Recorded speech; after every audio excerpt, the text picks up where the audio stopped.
ಈ ಒಂದು ಕೋರ್ಟ್ ಕಲಾಪವನ್ನು ಮುಂದೂಡಲಾಗಿತ್ತು. ಬಳಿಕ ಊಟದ ವಿರಾಮದ ಬಳಿಕ ವಾದ ಮುಂದುವರಿತಾ ಇದೆ. ಸಿಎಂ ಪರ ವಕೀಲ ಅಭಿಷೇಕ್ ಮನು ಸಿಂಘ್ವಿ ವಾದವನ್ನು ಮಂಡಿಸುತ್ತಿದ್ದಾರೆ.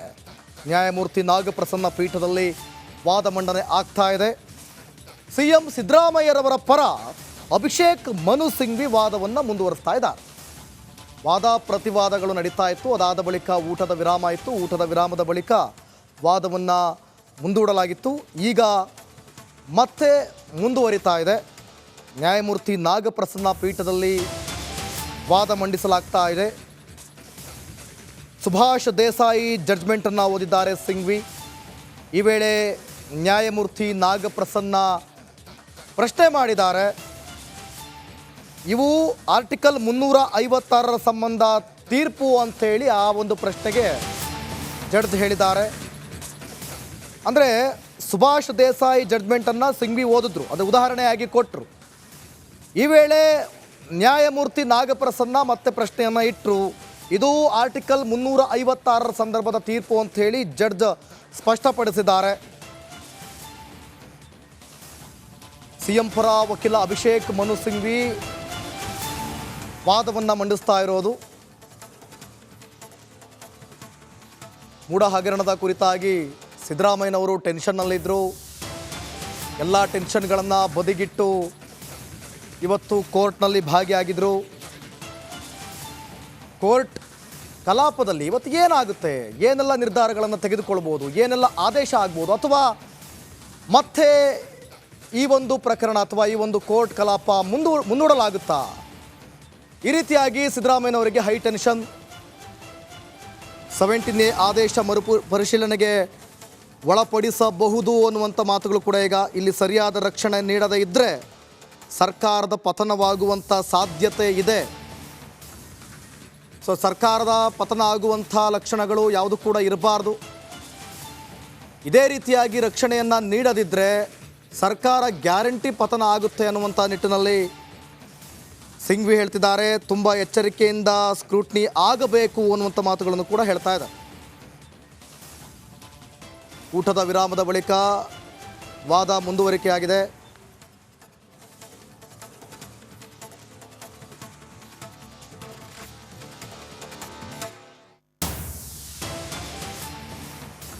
ನೇ ಆದೇಶ ಮರುಪರಿಶೀಲನೆಗೆ ಒಳಪಡಿಸಬಹುದು. ಇಲ್ಲಿ ಸರಿಯಾದ ರಕ್ಷಣೆ ನೀಡದಿದ್ದರೆ ಜನರಿಂದ ಆಯ್ಕೆಯಾದ ಸರ್ಕಾರ ಬೀಳುವಂಥ ಸಾಧ್ಯತೆ ಇದೆ. ಹೀಗಾಗಿ ಇದರಲ್ಲಿ ತುಂಬ ಜಾಗೃತತೆಯಿಂದ ನ್ಯಾಯಾಂಗದ ಸ್ಕ್ರೂಟ್ನಿ ಆಗಬೇಕು ಅಂತೇಳಿ ಸಿಂಘ್ವಿ ವಾದ ಮಾಡ್ತಾ ಇದ್ದರೆ, Madhya Pradesh special police establishment judgement ಪ್ರಕಾರ ಪ್ರಾಥಮಿಕವಾಗಿ ರಾಜ್ಯಪಾಲರು ಸಚಿವ ಸಂಪುಟದ ಸಲಹೆಗಳನ್ನು ಪರಿಗಣಿಸಬೇಕು, ಇದು ಇರುವಂತಹ ನಿಯಮ ಅಂತ ಹೇಳಿ ಸಿಂಘ್ವಿ ವಾದ ಮಾಡ್ತಿದ್ದಾರೆ. ಮತ್ತೊಂದು ಕಡೆ ರಾಜ್ಯಪಾಲರು ಅತಿ ವಿರಳ ಸಂದರ್ಭದಲ್ಲಿ ಮಾತ್ರ ವಿವೇಚನಾಧಿಕಾರ ಬಳಸಬೇಕು.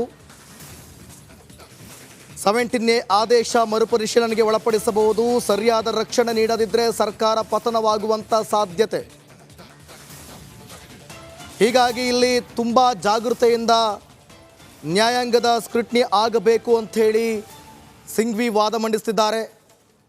ನೋಡಿ, ಆಗಲೇ ಹೇಳ್ತಿದ್ದಾರೆ ಅವರು, ಸರಿಯಾದ ರಕ್ಷಣೆ ಅಥವಾ ಸ್ವಲ್ಪ ಎಡವಿದ್ರೂ ಕೂಡ ಸರ್ಕಾರ ಪತನ ಆಗುವಂಥ ಸಾಧ್ಯತೆ ಇದೆ. ಕೋರ್ಟ್ನಲ್ಲಿ ಪ್ರಾಸಿಕ್ಯೂಷನ್ ಫೈಟ್ ಜೋರಾಗಿದೆ. ಮತ್ತೊಂದು ಕಡೆ ಅವರು ಉದಾಹರಣೆಯನ್ನು ಕೊಡ್ತಾರೆ. ಆ ಉದಾಹರಣೆ ಆರ್ಟಿಕಲ್ 356 ಪ್ರಕಾರ ಅನ್ವಯ ಅದು ಅಂಥೇಳಿ ಜಡ್ಜ್ ಕ್ಲಾರಿಫಿಕೇಶನ್ ಕೊಡ್ತಾರೆ. ರಾಜ್ಯಪಾಲರು ವಿರಳ ಸಂದರ್ಭದಲ್ಲಿ ಮಾತ್ರ ವಿವೇಚನಾಧಿಕಾರವನ್ನು ಬಳಸಬೇಕು. ರಾಜ್ಯಪಾಲರು ಜನರಿಂದ ಆಯ್ಕೆ ಆಗಿಲ್ಲ, ನೇಮಕಗೊಂಡಿದ್ದಾರೆ ಅಷ್ಟೇ. ಹೀಗಾಗಿ ರಾಜ್ಯಪಾಲರಿಗೆ ಹೆಚ್ಚಿನ ಉತ್ತರದಾಯಿತ್ವ ಇದೆ. ರಾಷ್ಟ್ರಪತಿ ಆಳ್ವಿಕೆಗೆ ಸಂಬಂಧಿಸಿದ ತೀರ್ಪು ಕೂಡ ಉಲ್ಲೇಖಿಸಿ ಸಿಂಘ್ವಿ ವಾದ ಮಾಡಿದ್ದಾರೆ. ನೋಡಿ, ಈಗ ಇಲ್ಲಿ ಒಂದಷ್ಟು ಸರ್ಕಾರ ಆಗಿರ್ಬೋದು, ಕಾಂಗ್ರೆಸ್ ನಾಯಕರಾಗಿರ್ಬೋದು, ರಾಜ್ಯಪಾಲರು ಈ ನಿರ್ಧಾರವನ್ನು ತೆಗೆದುಕೊಳ್ಳೋದಕ್ಕೆ ಅಧಿಕಾರ ಯಾರು ಕೊಟ್ಟಿದ್ದು ಅನ್ನುವಂಥ, ಅಂದರೆ ರಾಜ್ಯಪಾಲರ ಮೇಲೆ ಅವರ ತೆಗೆದುಕೊಂಡಂಥ ನಿರ್ಧಾರ ಸರಿ ಇಲ್ಲ ಅನ್ನೋ ಲೆಕ್ಕಾಚಾರದಲ್ಲಿ ಮಾತನಾಡಿದರು. ಅಂದರೆ ಎಲ್ಲೋ ಒಂದು ಕಡೆ ಕೇಂದ್ರ ಸರ್ಕಾರಕ್ಕೆ ಕೈಗನ್ನಡಿಯಾಗಿದ್ದಾರೆ ರಾಜ್ಯಪಾಲರು ಅನ್ನುವಂಥ ಮಾತುಗಳು ಕೂಡ ಕೇಳಿ ಬಂದಿದ್ವು.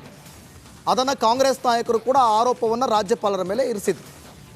ಇಲ್ಲಿ ರಾಜ್ಯಪಾಲರ ನಿರ್ಧಾರವೇ ಸರಿ ಇಲ್ಲ, ಪ್ರಾಸಿಕ್ಯೂಷನ್ಗೆ ಕೊಟ್ಟಿದ್ದೇ ತಪ್ಪು, ಈ ರೀತಿಯಾಗಿ ತಮ್ಮ ಆರೋಪವನ್ನು ಅವರ ಮೇಲೆ ಹೊರಿಸಿದ್ರು. ಸೊ ಇದರ ಬೆನ್ನಲ್ಲೇ ಸಿಂಘ್ವಿ ಕೂಡ ಇದನ್ನು ಇಟ್ಕೊಂಡು ಈಗ ವಾದ ಮಾಡ್ತಿದ್ದಾರೆ. ರಾಜ್ಯಪಾಲರು ಅತಿ ವಿರಳ ಸಂದರ್ಭದಲ್ಲಿ ಮಾತ್ರ ವಿವೇಚನಾಧಿಕಾರವನ್ನು ಬಳಸಬೇಕು, ಅಂದರೆ ಬುಡುಕು ಬರ್ತಾ ಇದೆ ಅನ್ನೋ ಸಂದರ್ಭದಲ್ಲಿ ಮಾತ್ರ. ಆದರೆ ನೋಡಿ, ಕ್ಯಾಬಿನೆಟ್ ಒಂದು ಆದೇಶ ನೀಡಿದ್ದಾರೆ ಅಂದುಕೊಳ್ಳೋಣ. ಸರ್ಕಾರ ನೀಡಿ ರಾಜ್ಯಪಾಲರು ನಿರ್ಣಯವನ್ನು ತೆಗೆದುಕೊಳ್ಬೇಕು. ನಿರ್ಣಯದಲ್ಲಿ ಏಕಪಕ್ಷೀಯ ಎಂದು ತಿರಸ್ಕರಿಸಬಹುದು. 3 ಅಂಶಗಳನ್ನು ಉಲ್ಲೇಖಿಸಿ ರಾಜ್ಯಪಾಲರು ನಿರ್ಣಯ ತಿಳಿಸಬಹುದು. ಇಂತಹ ಸಂದರ್ಭಗಳಲ್ಲಿ ಗವರ್ನರ್ ಸ್ವತಂತ್ರ ನಿರ್ಣಯವನ್ನು ತೆಗೆದುಕೊಳ್ಳಬೇಕು.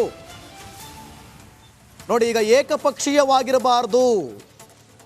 ಜಡ್ಜ್ ಹೇಳ್ತಾ ಇರುವಂಥದ್ದು, ಸರ್ಕಾರ ಸಕಾರಣ ನೀಡಿ, ಸರಿಯಾದ ಕಾರಣವನ್ನು ನೀಡಿ ಏಕಪಕ್ಷೀಯ ಎಂದು ತಿರಸ್ಕರಿಸಬಹುದು ನಿರ್ಧಾರವನ್ನು ಅಂಥೇಳಿ, ಜೊತೆಗೆ 3 ಅಂಶಗಳನ್ನು ಉಲ್ಲೇಖಿಸಿ ರಾಜ್ಯಪಾಲರು ನಿರ್ಣಯವನ್ನು ತಿಳಿಸಬೇಕು.